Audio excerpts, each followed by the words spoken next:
Let's talk Tanya for the 6th of Iyar. Yesterday, we spoke about the hybrid loves that we have for God. And we spoke about their tremendous advantage. The hybrid love, on the one hand, is a product of our own contemplation, but on the other hand, it's also tapping into certain essential feelings that we have. And if they're essential feelings, they are a gift from God, and therefore they are unlimited, and also they're consistent.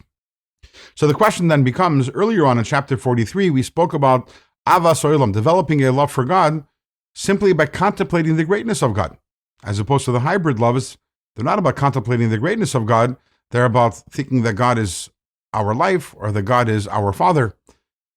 Why would we need that avas olam, that love which comes from contemplating God's greatness, if we can just have the hybrid loves which are so special? And in today's Tanya, the Alter Rebbe gives two answers for this. The first answer is, there are actually two types of love.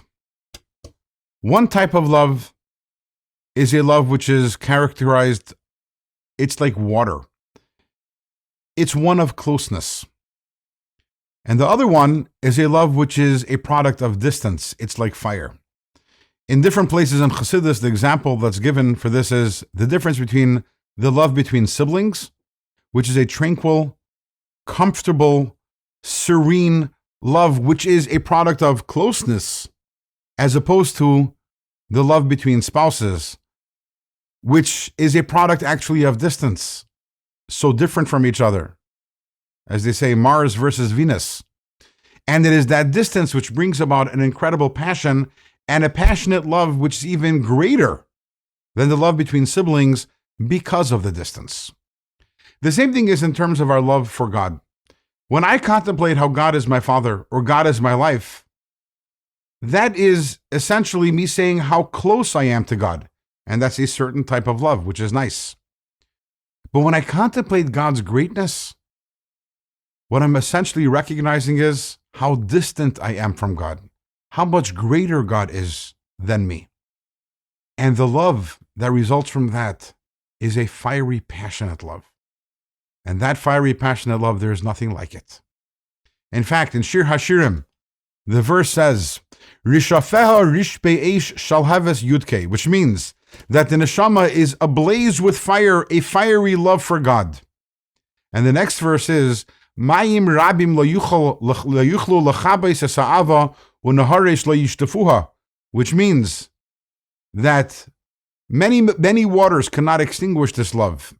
And even if you're going to have great rivers, it cannot overwhelm this love. And that is specifically when the love is rishafeha rishbe'esh, a fiery love. That is the love that comes from contemplating God's greatness. So the hybrid loves are nice, and they serve a function, and at times we might want to tap into them, thinking about how God is our Father and God is our life, but they aren't a substitute for actually taking the time to study the Chassidic text, to study a mimer, study about God's greatness, contemplate that, and that leads you to love, because the love that comes from that is a much more passionate love. That's number one. And the second idea that Alter Rebbe says is, the Zohar tells us that one of the reasons why God created the world is because God wanted to be known. And therefore, there is value in studying about God, understanding God's greatness. It is such a great value. In fact, it is one of the primary reasons for creation. So if I love God simply by tapping into the fact that I view God as my life, or I view God as my Father, I am not accomplishing that purpose of creation, which is understanding God and understanding His greatness. With this, we have finished the hybrid loves for God, the two types of hybrid love.